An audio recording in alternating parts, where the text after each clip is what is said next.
Na hatimaye ajali ya moto yateketeza vibanda zaidi ya 10. Moto ambao chanzo chake hakijafahamika umezuka katika mtaa wa Kingo manispaa ya Morogoro na kuteketeza vibanda zaidi ya 10 vya wafanya biashara.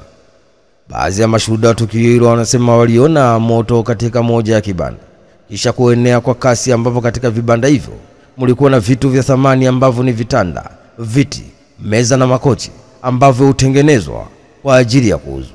Mbunge wa jimbo la Morogoro mjini Abdalla Azizi Abud amefika katika eneo la tukio, ambapo amesema ataishauri serikali iongeze vifaa kwa jeshi la zimamoto, kwani Morogoro kwa sasa ni mji mkubwa.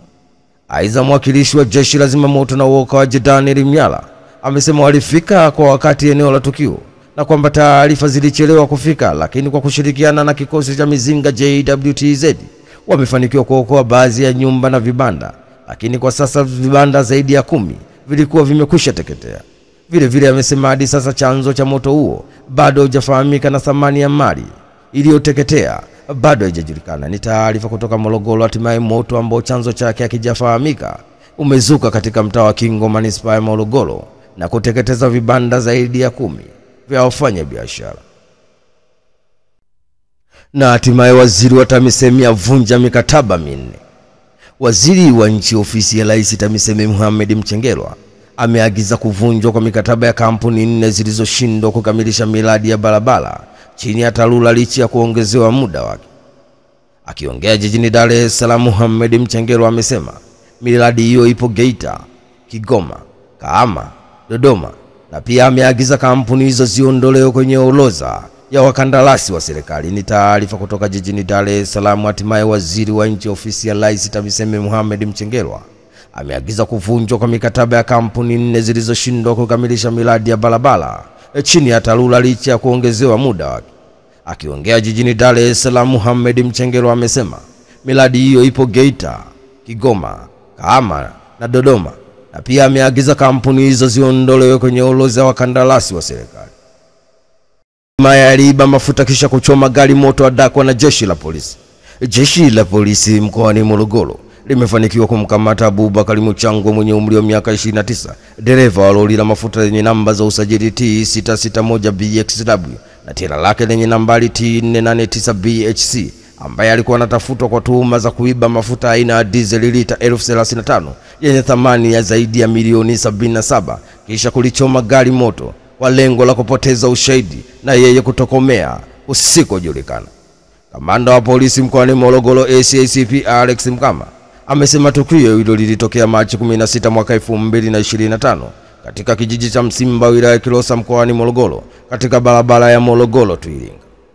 RPC Mkama amesema mtuhumiwa aliiba mafuta kwa kula njama na mameneja wa vituo vya mafuta, kisha alipofika katika kijiji cha Msimba aliangusha gari hilo kolongoni na kujaribu kulichoma moto kabla wasamaria wema kufika na kuanza kuzima moto huo, na baada ya tukio dereva alikimbia kusikojulikana hadi baadaye jeshi la polisi walipomkamata, ambapo polisi haijasema wamemkamata akiwa wapi kwa sababu za kiupelelezi zaidi, kwa kuwa bado wengine aliokula nao njama kuchoma gari hilo wanaendelea kusakwa. Ni taarifa kutoka Morogoro. Hatimaye jeshi la polisi mkoani Morogoro limefanikiwa kumkamata Abubakar Muchangwa mwenye umri wa miaka 29, dereva wa lori la mafuta lenye namba ya usajili T661BXW na tira lake lenye namba T489BHC, ambaye alikuwa anatafutwa kwa tuhuma za kuiba mafuta aina ya diesel lita 1035 yenye thamani ya zaidi ya shilingi milioni 77 kisha kulichoma gari moto kwa lengo la kupoteza ushahidi na yeye akatokomea usikojulikana. Tanzania kutafuta wekezaji kuzalisha ARV. Serikali kupitia bohari ya dawa MSD imesema inaendelea kutumia kituo cha uwekezaji na mabalozi mbalimbali ili kuvutia wekezaji wenye lengo la kufanya uzalishaji nchini, ambapo jitihada hizi zinafanyika kwenye uwekezaji kwenye bidhaa za dawa za kufubaza virusi vya ukimwi yani ARV, mipira ya kiume yani condoms, bidhaa za afya zitokanazo na pamba, dawa mchanganyiko na bidhaa nyinginezo. Akiongea jijini Dodoma wakati akitoa taarifa ya mafanikio ya MSD kwa kipindi cha miaka 4 ya serikali ya awamu ya 6, mkurugenzi mkuu wa MSD Mavele Tukai amesema licha mafanikio yaliyopatikana na bohari ya dawa kwa kipindi cha miaka 4, bado kuna changamoto ya utengenezaji na uingizaji dawa kutoka nje ya nchi kutokana na uwezo wetu hafifu wa viwanda vya ndani, ambapo zaidi ya 80% ya bidhaa za afya huagizwa kutoka nje ya nchi. Kupitia kampuni Tanzu Boali ya dawa inaendelea jitihada za kushirikiana na sekta binafsi ili kuongeza idadi ya viwanda bidhaa za afya nchini, hivyo kupunguza matumizi ya fedha za kigeni.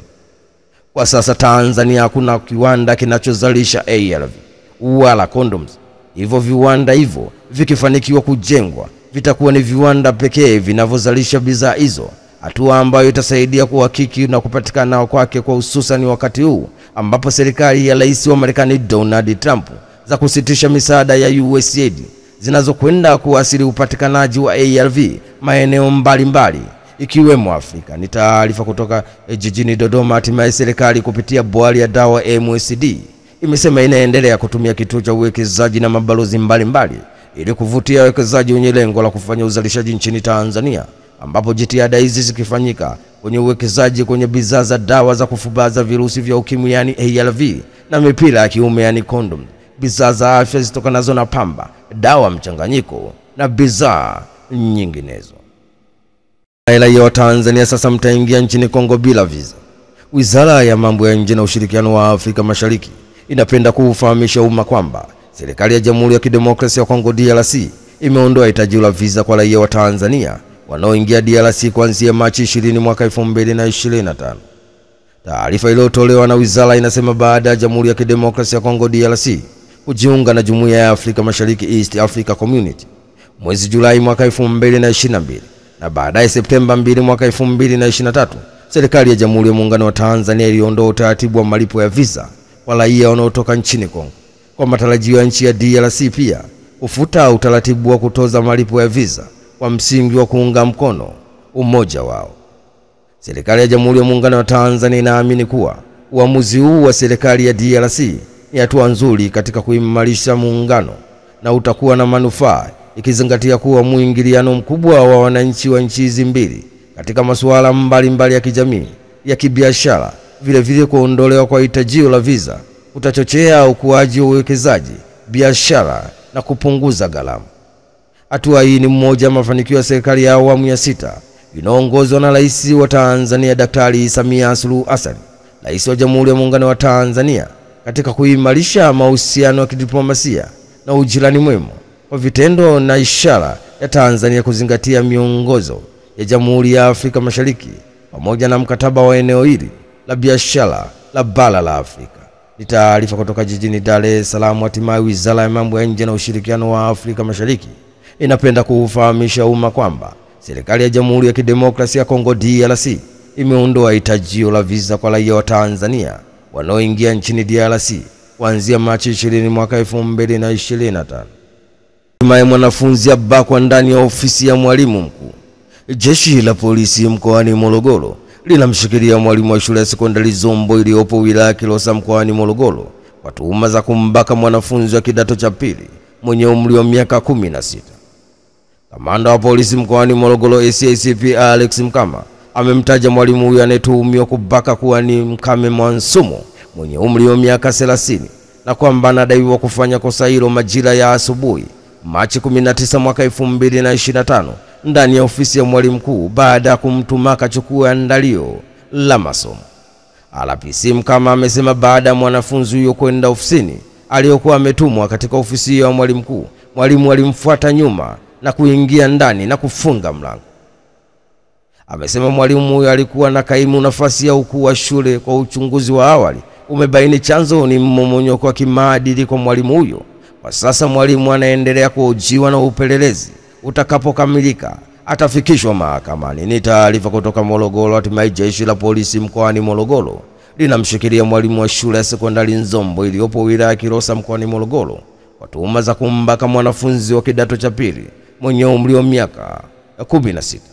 Kamanda wa polisi mkoani Morogoro SACP Alex Mkama amemtaja mwalimu huyo aliyetuhumiwa kubaka kuwa ni Mkame Msumo mwenye umri wa miaka 30 na kwamba anadaiwa kufanya kosa hilo majira ya asubuhi Machi 19 mwaka 2025 ndani ya ofisi ya mwalimu mkuu baada ya kumtuma akachukua andalio la masomo.